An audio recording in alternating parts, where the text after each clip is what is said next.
Abril 28, Juízes 8, verso 18 a 9, verso 21. Depois disso, Gideão perguntou a Zeba e a Zalmuna: como eram os homens que vocês mataram em Tabor? Como você, responderam eles. Todos pareciam filhos de rei. Eram meus irmãos, filhos de minha mãe, exclamou Gideão. Tão certo como vive o Senhor, eu não mataria vocês se tivessem poupado a vida deles. Gideão se voltou para Jéter, seu filho mais velho, e disse: mate-os. Mas Jéter não tirou sua espada, pois ainda era jovem, e teve medo. Então Zeba e Zalmuna disseram a Gideão: seja homem, mate-nos você mesmo. Gideão os matou e tirou os enfeites que estavam no pescoço dos camelos deles. Então os israelitas disseram a Gideão: seja nosso governante, você, seu filho e seu neto nos governarão, pois nos libertou de Midian.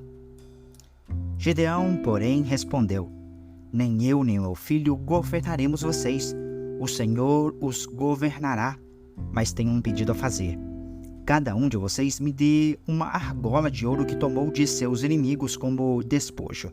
Uma vez que os inimigos eram ismaelitas, todos usavam argolas de ouro. Com todo prazer, responderam eles. Estenderam uma capa, e cada um jogou ali uma argola de ouro que havia tomado como despojo.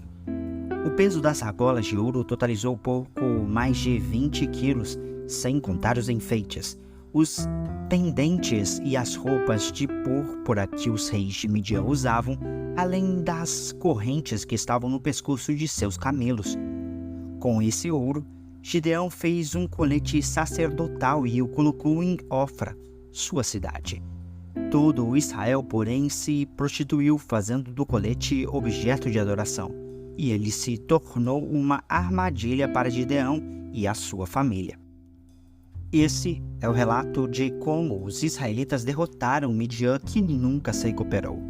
Durante 40 anos do restante da vida de Gideão, houve paz na terra. Então Gideão, filho de Joás, voltou para casa.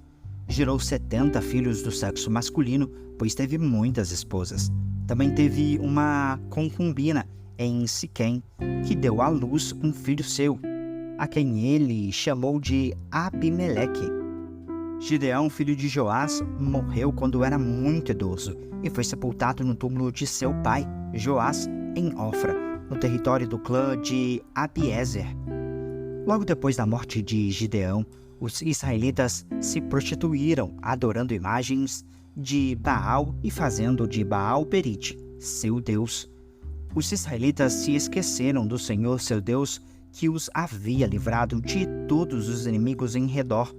Também não demonstraram lealdade alguma para com a família de Jerubaal, isto é, Gideão, apesar de todo o bem que ele havia feito a Israel.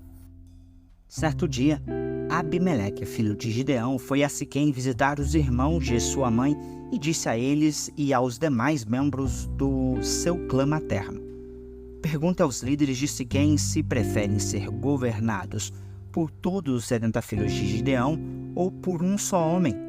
E lembrem-se de que eu sou da mesma carne e do mesmo sangue de vocês. Então os tios de Abimeleque transmitiram sua mensagem a todos os líderes de Siquém, que, depois de ouvirem a proposta, decidiram em favor de Abimeleque, pois era parente deles. Deram-lhe 70 moedas de prata do templo de Baal-Berite, que ele usou para contratar indivíduos desocupados e desordeiros que concordaram em segui-lo. Ele foi à casa de seu pai em Ofra e ali, sobre uma pedra, matou todos os seus 70 meio-irmãos, os filhos de Gideão, exceto Jotão, o filho mais novo, que fugiu e se escondeu. Então os líderes de Siquém e Bet-Milo convocaram uma reunião debaixo do carvalho perto da colina, em Siquém, e proclamaram Abimeleque rei. Quando Jotão soube disso, subiu ao topo do monte Gerizim e gritou: Ouça-me, cidadãos de Siquém, ouça-me, se querem que Deus os ouça. Certa vez, as árvores resolveram ungir um rei. Primeiro disseram à oliveira, seja nosso rei. Mas a oliveira se recusou e disse, devo deixar-te produzir o óleo que agrada a Deus e às pessoas só para ser a mais alta das árvores que o vento agita? Então disseram à figueira, seja nosso rei. Mas a figueira também se recusou e disse, devo deixar-te produzir meus frutos doces e deliciosos só para ser a mais alta das árvores que o vento agita? Então disseram à videira, seja nosso rei. Mas a videira também se recusou e disse, devo deixar de produzir o vinho que alegra a Deus e as pessoas só para ser a mais alta das árvores que o vento agita? Por fim, todas as árvores se voltaram para o espinheiro e disseram, seja nosso rei. E o espinheiro respondeu às árvores, se querem mesmo ungir-me, seu rei, venham abrigar-se à minha sombra, senão que saia fogo de mim e queime os cedros do Líbano. Jotão prosseguiu, será que vocês de fato agiram de forma honrada e íntegra ao proclamar Abimeleque seu rei? Será que foram justos com Gideão e seus descendentes? Vocês o trataram como ele merece, tendo em vista tudo o que realizou? Meu pai lutou por vocês e arriscou a vida para libertar-los dos midianitas. Mas hoje, vocês se rebelaram contra ele e seus descendentes e mataram seus 70 filhos sobre uma pedra. Escolheram Abimeleque, filho da escrava dele, para ser rei só porque ele é seu parente. Se hoje agiram de forma honrada e íntegra com Gideão e seus descendentes, então que sejam felizes com Abimeleque, e ele seja feliz com vocês. Mas, se não o fizerem, então que saia fogo de Abimeleque e queime os líderes de Siquém e Bet-Milo, e saia fogo dos líderes de Siquém e Bet-Milo e queime Abimeleque. Então Jotão fugiu e foi morar em Beer, pois tinha medo de seu irmão Abimeleque. Lucas 23, verso 44 a 24, verso 13. Já era cerca de meio-dia e a escuridão cobriu toda a terra até às 3 horas da tarde. A luz do sol desapareceu e a cortina do santuário do templo rascou-se ao meio. Então Jesus clamou em alta voz, Pai, em tuas mãos entrego o meu espírito. E com essas palavras, deu o último suspiro. Quando o oficial romano que supervisionava a execução viu o que havia acontecido, adorou a Deus e disse, sem dúvida, este homem era inocente. E, quando toda a multidão que tinha ido assistir à crucificação viu isso, voltou para casa entristecida e batendo no peito. Mas os amigos de Jesus, incluindo as mulheres que o seguiram desde a Galileia, olhavam de longe. Havia um homem bom e justo chamado José, membro do conselho dos líderes do povo, mas que não tinha concordado com a decisão e os atos dos outros líderes religiosos.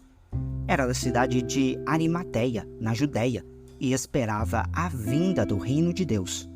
José foi a Pilatos e pediu o corpo de Jesus. Desceu o corpo de Jesus, enrolou-o num lençol de linho e o colocou num túmulo novo, escavado na rocha.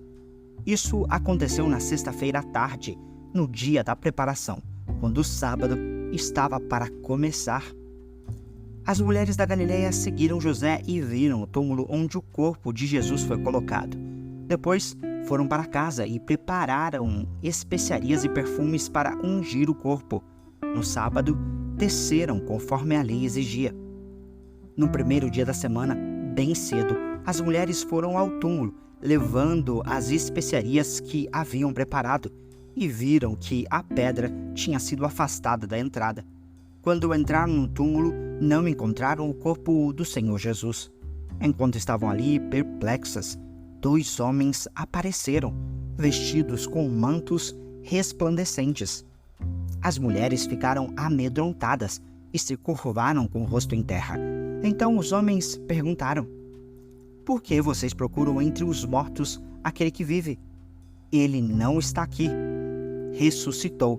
Lembrem-se de que ele lhes disse na Galileia: é necessário que o Filho do Homem seja traído e entregue nas mãos de pecadores, seja crucificado e ressuscite no terceiro dia.